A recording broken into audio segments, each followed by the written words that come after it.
xem lịch sử sự sống 4,6 tỷ năm của trái đất. Trải nghiệm như thế nào?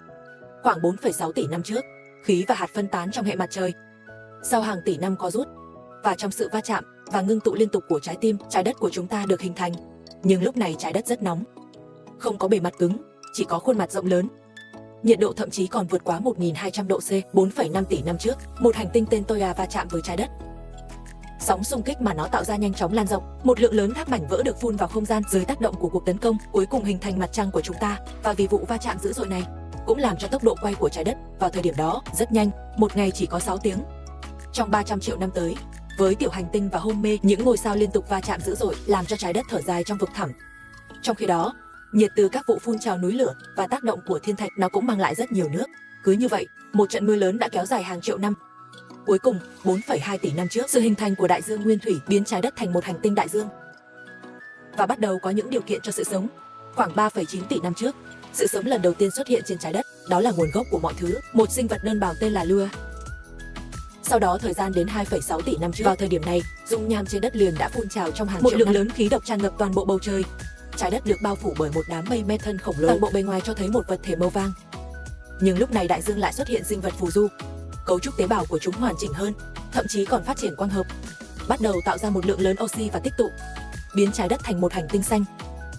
Đây là sự kiện oxy hóa trái đất. Cũng chính vì sự việc này xảy ra, dẫn đến việc tiêu thụ nhiều khí nhà kính trong không khí. Điều này khiến nhiệt độ trái đất giảm đột ngột. 2,4 tỷ năm trước, trái đất trải qua một thời gian dài, hàng chục triệu năm của kỳ băng hà Hillgrant. Trong thời gian này, quá trình của cuộc sống đã bị gián đoạn, trái đất biến thành một quả cầu tuyết. Với hoạt động núi lửa dưới biển, lượng lớn khí nhà kính dần dần tan biến rồi sông băng, mặt trời ấm áp lại chiếu sáng các đại dương trên trái đất. Trong hàng trăm triệu năm dài sau đó, sự sống tiến hóa rất chậm. Cho đến một ngày cách đây 1,6 tỷ năm, vi khuẩn và vi khuẩn xương vô tình hợp nhất với nhau và dần dần tiến hóa thành sinh vật thật và sinh vật sống trở thành vĩ đại trong lịch sử tiến hóa của trái đất. Kỳ tích thời gian đến 600 triệu năm trước, sinh vật nhân chuẩn cuối cùng cũng chào đón một đà phát triển. Phần mềm loại bỏ nhiều tế bào, động vật không xương sống bắt đầu xuất hiện, họ tạo thành độc đáo nhất hệ sinh vật Aqua. Đối mặt với nguồn tài nguyên dồi dào và môi trường thích hợp, cùng với sự thiếu hụt kẻ thù tự nhiên, làm cho sinh vật thời kỳ này lựa chọn hài lòng với hiện trạng. Cuối cùng, 540 triệu năm trước, sự xuất hiện của động vật cụt trở thành cơn ác mộng của những động vật không xương sống thấp hơn này. Họ đi trên xương của động vật Akarat, tiếp tục đi và mở ra sự vĩ đại đầu tiên trong lịch sử sinh học của trái đất. Bức màn chứa 5 mùa bùng nổ cuộc sống, đại dương ở đây chưa từng có. Thế hệ đầu tiên bá chủ tôm kỳ lạ đang vô đạo đức, đang đi săn. Con bọ ba thùy với giáp cứng cũng ở đây, chờ cơ hội. Và như bọ cạp biển Ober, những sinh vật có hình dạng kỳ lạ như bọn thơ kỳ lạ, đồng thời và những động vật có xương sống đầu tiên trên trái đất, một sinh vật giống cá biển. Chính vì sự tồn tại của họ để tạo nên một đại dương cổ đại ngoạn mục như vậy. Thời gian đã đến 510 triệu năm trước, lúc này đất liền lại là một mảnh hoang vu, không thích hợp cho cuộc sống, và nó ở gần vùng đất gần biển. Lúc đầu, một số loài đã thách thức trước. Thứ nhất đó là một phức hợp cộng sinh giữa tảo và nấm. Chính vì sự xuất hiện của sự kết hợp kỳ diệu này để chinh phục vùng đất nghèo nàn này. Và kiệt tác lớn nhất của nó, không nghi ngờ gì nữa, nó đã làm cho quân đội lan xuống lòng đất, sau đó từ từ phân hủy đá cứng. Trái đất đã tạo ra mảnh đất đầu tiên, mở đường cho các nhà máy sau này. Sớm thôi, trên đất liền xuất hiện loại rêu thực vật đầu tiên. Chúng chỉ có một lớp tế bào trên lá. Mặc dù không thể phát triển lên trên, nhưng nó có thể tiến về phía trước với tốc độ sinh sản cực nhanh. Trong một thời gian ngắn, nó đã bao phủ toàn bộ lục địa và trong 40 triệu năm tới, trở thành bá chủ duy nhất trên đất liền trái đất vào thời điểm đó. Tiếp theo, hãy quay ngược thời gian về 468 triệu năm trước, biển lúc này đã có những thay đổi lớn và mở ra một kỷ nguyên mới của cuộc sống. Đây là bức xạ lớn của cuộc sống. So với kỷ Cambrian, kích thước động vật trong thời gian này đã tăng lên nhiều lần. Động vật thân mềm bắt đầu phát triển mạnh và luôn có khoảnh khắc quyết đấu sinh tử. Gia đình Trilobite vẫn tồn tại và áo giáp của chúng trở nên mạnh hơn. Mà những đối thủ kia tự nhiên cũng trở nên càng thêm đáng sợ khi góc phòng có chiều dài cơ thể lên đến 9 mét, đánh bại thành công tôm, trở thành thế hệ bá chủ đại dương mới. Đồng thời, một cuộc sống mới rất quan trọng cũng đã xuất hiện. Loài cá đầu tiên trên thế giới có cột sống. Rùa. Họ sẽ tạo ra động vật lưỡng cử sau đó. Bò sát, động vật có vú và chim. Nhưng tổ tiên loài người hiện nay vẫn đang trong giai đoạn đầu của một hành trình dài.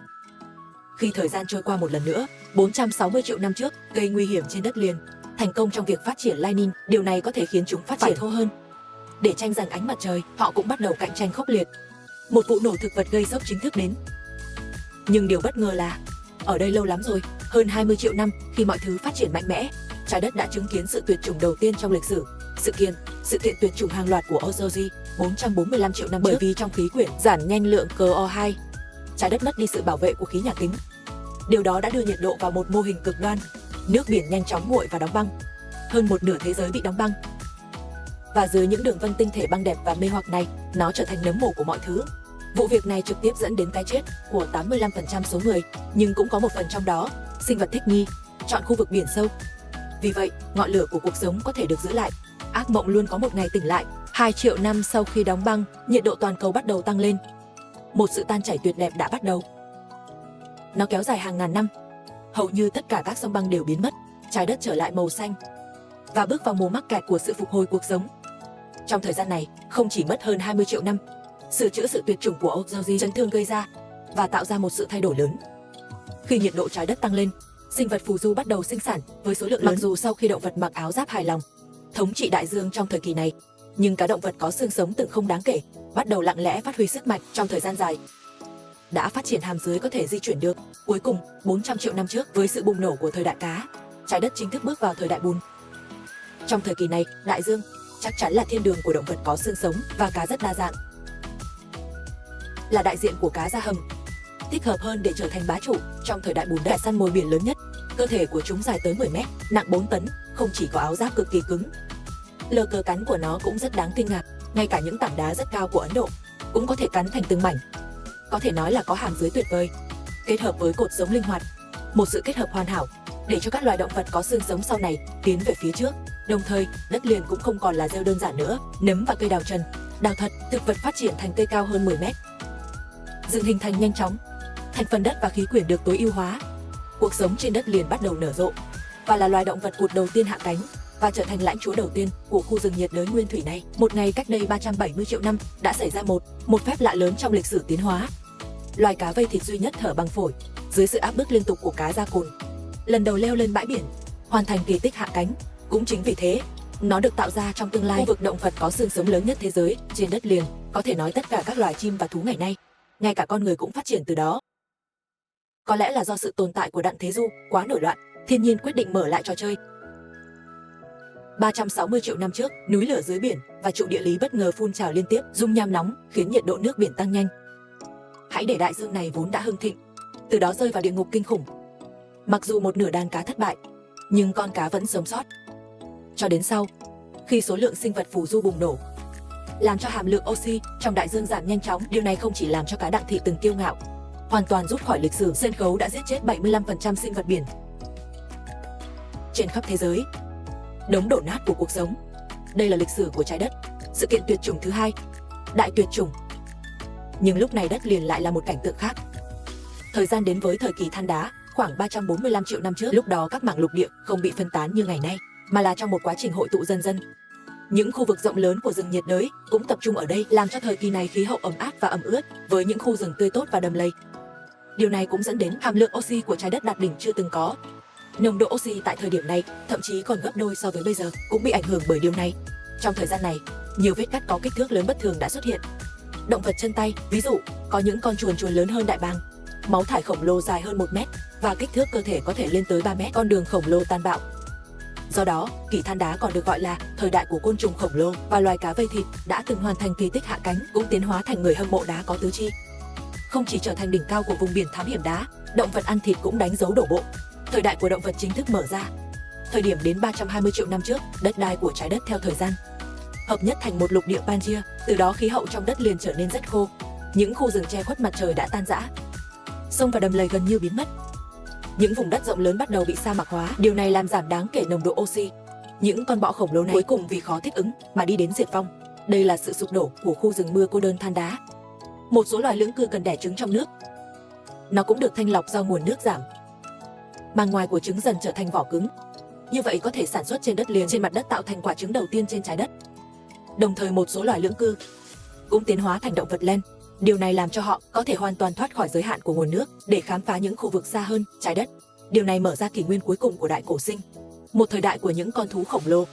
Thời gian trôi qua, 300 triệu năm trước, động vật ma cừu lúc này đã lan rộng khắp lục địa Pangaea và chia thành Hà Công Cương, hai loài chính.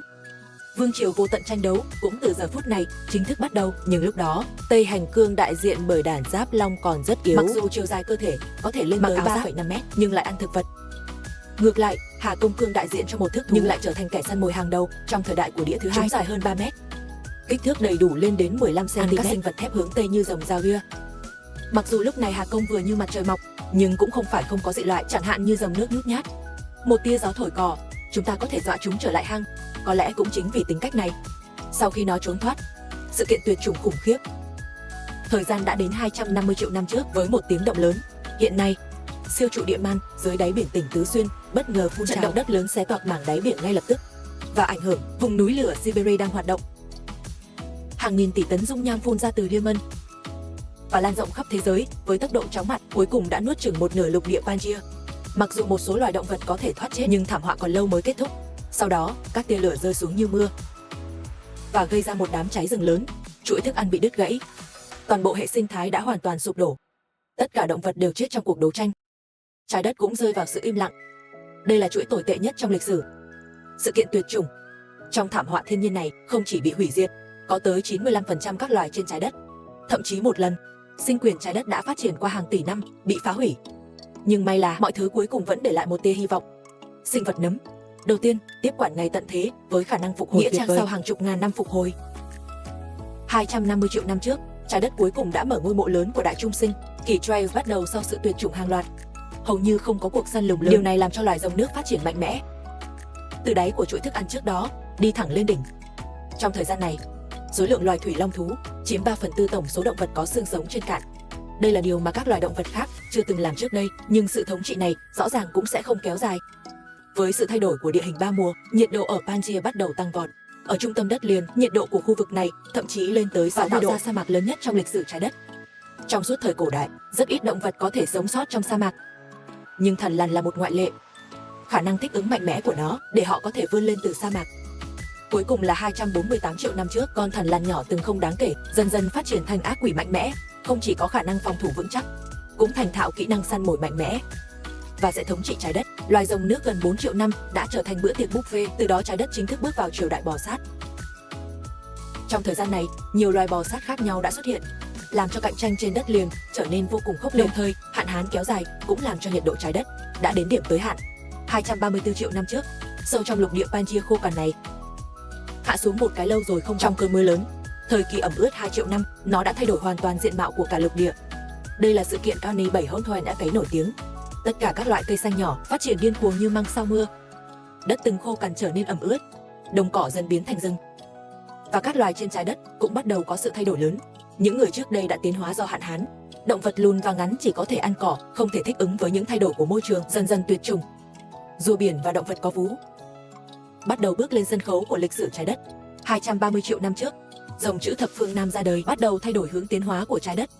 Lúc đầu chúng rất nhỏ, nhưng với sự gia tăng của oxy carbon, làm cho kích thước cơ thể của chúng ngày càng lớn hơn, lớp lồng chính bắt đầu bước lên sân khấu lịch sử.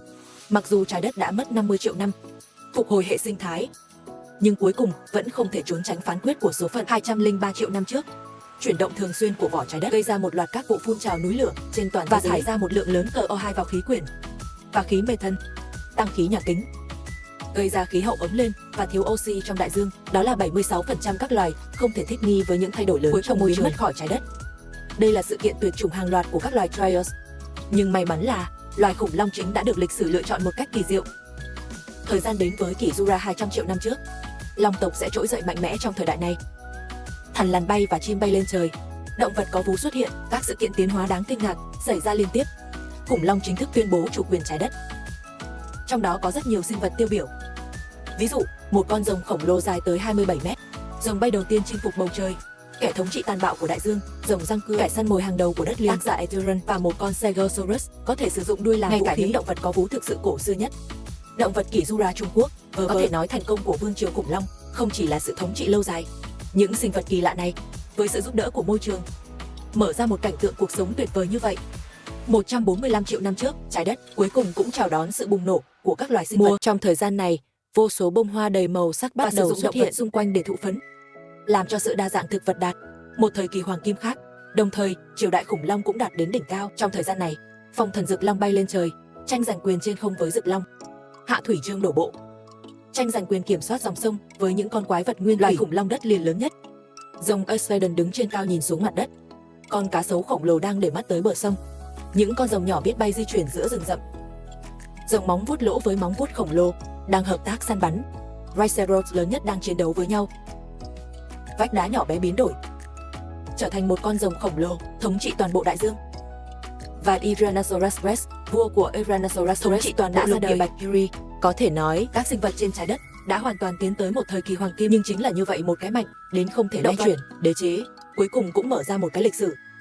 65 triệu năm trước, một quả cầu có đường kính khoảng 10 km, tiểu hành tinh với tốc độ lên tới 70.000 km/h bay về phía trái đất, tác động ở vùng biển thuộc bán đảo Ica của Mexico. Sức nổ của vụ va chạm tương đương với 11 lần bom nguyên tử tác động mạnh, để phương viên tất cả cuộc sống trong vòng 1.500 km biến thành hơn 3.000 tờ nở mạnh vỡ bay vào không gian. Tốc độ của sóng xung kích lên tới hàng nghìn km gạch chéo hở và gây ra một cơn sóng thần khổng lồ. Nhiều loài động vật bị chôn vùi dưới nước. Mặc dù những con khủng long lớn có thể trốn thoát, nhưng thảm họa còn lâu mới kết thúc. Ngay sau đó, máy bay phản lực từ vụ nổ rơi như mưa. Các hạt nhiệt độ cao trong đó đã gây ra một đám cháy trên đất liền hay trên bầu trời. Tất cả các loài khủng long đều không có nơi nào để trốn thoát. Bụi trên bầu trời che khuất ánh sáng mặt trời. Nó kéo dài hàng thập kỷ, không chỉ khiến trái đất rơi vào thời tiết cực lạnh, thực vật cũng khô héo vì không thể quang hợp. Và những con khủng long sống sót cũng vì không thể thích ứng với sự thay đổi của môi trường. Tất cả đều chết. Toàn bộ hệ sinh thái đã sụp đổ. Trái đất cũng rơi vào sự im lặng. Tới đây, trong cuộc đại tuyệt chủng chất độc trắng, không ai trả lại này. Kết thúc rồi, thời đại khủng long hấp dẫn nhất trong lịch sử sinh học. Và sau khi tác động của sự tuyệt chủng hàng loạt kết thúc hoàn toàn, những sinh vật khổng lồ cũng sẽ không còn nữa. Động vật có vú nhỏ nhanh chóng phát xạ. Lũ ác vượt qua khó khăn, sinh vật trở lại đại dương và như vậy. Tóm lại, tất cả các loài động vật còn sống đều có một đặc điểm, đó là kích thước cơ thể nhỏ hơn và khả năng thích nghi mạnh mẽ. Trong thời kỳ huy hoàng đó, họ là những người đứng cuối chuỗi thức ăn. Bây giờ là người chiến thắng lớn nhất. Nhưng vì máu của khủng long quá mạnh, nhiều đến nỗi sau vô số năm tuyệt chủng vẫn có thể tồn tại dưới một hình thức khác. Ví dụ, vào khoảng 62 triệu năm trước, các môn thể thao của loài chim lớn nhất thời đó, chim quan khổng thừa hưởng dòng máu khủng long mỏng manh. Chúng mang ý chí từ thời xa xưa, trở thành vua của đất liền một lần nữa. Sau khi khủng long tuyệt chủng, khoảng 60 triệu năm trước, rừng nhiệt đới sinh ra vô số côn trùng và bắt đầu phát triển. Trong quá trình này, họ cũng sẽ lan truyền, phấn hoa mở đường cho các triều đại thực vật sau này. Khoảng 55 triệu năm trước, các loài linh trưởng thực sự đầu tiên xuất hiện. Chúng rất nhỏ, chỉ có 50 cm, được coi là con người, nguyên sinh và khỉ cổ đại gần xanh. Trong khi đó, chi nhánh lớn của động vật có vú, cờ hờ đê và chủ đề ngẫu nhiên cuối cùng cũng xuất hiện. Nhưng điều kỳ lạ là một số loài động vật trở lại biển, trở thành tổ tiên của tinh trùng. Trong đó quỹ ba là quỹ lâu đời nhất, và loài cá voi nguyên thủy nhất. Chúng có hình dạng tương tự như chó, lông dài toàn thân, chủ yếu sống trong môi trường nước ngọt, ăn cá. Mặc dù chúng có thể sống trên đất liền, nhưng không thể đi được. Thời gian đến 34 triệu năm trước, Nam Cực bắt đầu lạnh hơn. Sau đó, một lượng lớn nước ngọt bị đóng băng. Trong trường hợp này, nó cũng làm cho khu vực phía Bắc bắt đầu khô hơn. Và nó cho các loài động vật có vú cơ hội để vươn lên, chẳng hạn như động vật có vú trên cạn lớn nhất, một trong những loài ăn thịt. Một con voi hiện đại có thể lặn xuống nước. Động vật ăn thịt hung dữ khổng lồ, chơi với động vật có vú lớn nhất trên đất liền. Hổ răng kiếm, họ hàng gần của hổ hiện đại, và những người họ hàng gần nhất mà chúng ta đang tìm kiếm ngày nay cũng chính trong thời gian này. Sinh vật cũng bắt đầu dần dần có một diện mạo hiện đại hơn. Thời gian đến 21 triệu năm trước, khi các mảng lục địa tiếp tục di chuyển, làm cho tấm châu Á châu Âu nó ngang bằng với mảng Ấn Độ Dương quanh năm. Trạng thái khó thắng thua, làm cho đáy biển nâng lên dọc theo tuyến sông Đà Nẵng dài 2.500 km, cuối cùng hình thành hiện tại dãy núi Himalaya tráng lệ. Năm đỉnh Everest, đỉnh núi cao nhất thế giới. Thời gian tiếp tục kéo dài đến 15 triệu năm trước. Lúc này lục địa Úc, nó đã trôi dạt về phía Bắc trong hàng triệu năm. Và trong quá trình này, và tạo thành một vùng biển nông rộng lớn. Đây cũng là một cái nôi hoàn toàn mới của cuộc sống, không chỉ làm cho vô số loài cá sinh sôi ở đây, nó cũng là loài cá mập mạnh nhất trong lịch sử trái đất. Chúng có thể dài tới 20 mét, nặng khoảng 100 tấn, lực cắn tối đa ít nhất trên 20 tấn. Có thể dễ dàng cắn gãy xương sườn của cá voi. Trong lịch sử trái đất, sinh vật cắn mạnh nhất từng được phát hiện và trên đất liền bị ảnh hưởng bởi sự thay đổi của khí hậu toàn cầu, làm cho thời kỳ này trở thành đồng cỏ mở và thời kỳ hoàng kim của thảo nguyên. Và trong 10 triệu năm tới, kích thích sự tái tiến hóa của động vật có vú. Cũng trong thời gian này, các loài linh trưởng chia thành hai nhánh. Một đường thẳng tiến hóa thành con khỉ, một dòng khác tiến hóa thành tinh tinh. Trong quá trình tiến hóa, tinh tinh bỏ lại phía sau 7 triệu năm trước, cuối cùng không tiến hóa thành sinh vật thông minh. Khoảng 4,4 triệu năm trước, đợt đầu tiên, sự xuất hiện địa lý của người cổ đại đi thẳng đứng nhưng với nhiều mối đe dọa trên đất liền. Chúng dành phần lớn thời gian sống trên cây, chỉ khi đói mới đi tìm thức ăn. Khoảng 3,9 triệu năm trước, Nam Cổ Nguyên tiến hóa từ địa nguyên để tồn tại, bắt đầu một cuộc di cư chưa từng có. Trên đường không chỉ không ăn no, thường xuyên bị động vật tấn công và thiên tai. Đây cũng là thời kỳ khó khăn nhất của tổ tiên loài người. Cuối cùng là 1,8 triệu năm trước, sự xuất hiện của Homo erectus để cho nhân loại có được chân tay phát triển và một tâm trí linh hoạt và học cách sử dụng hổ và các loại vũ khí. Khi chúng tiến hóa và di cư từ xã hội nguyên thủy, dần dần làm cho lục địa Á Âu lan rộng dấu chân của con người và trong vài trăm năm ngắn ngủi, tạo ra một phép màu khác. Cuối cùng làm cho con người đứng trên đỉnh chuỗi thức ăn của trái đất, thống trị cả trái đất. Và nếu thấy hay, các bạn hãy cho mình một like và một subscribe, đăng ký kênh để mình có động lực làm những video khác nhé. Còn bây giờ thì chào tạm biệt và hẹn gặp lại.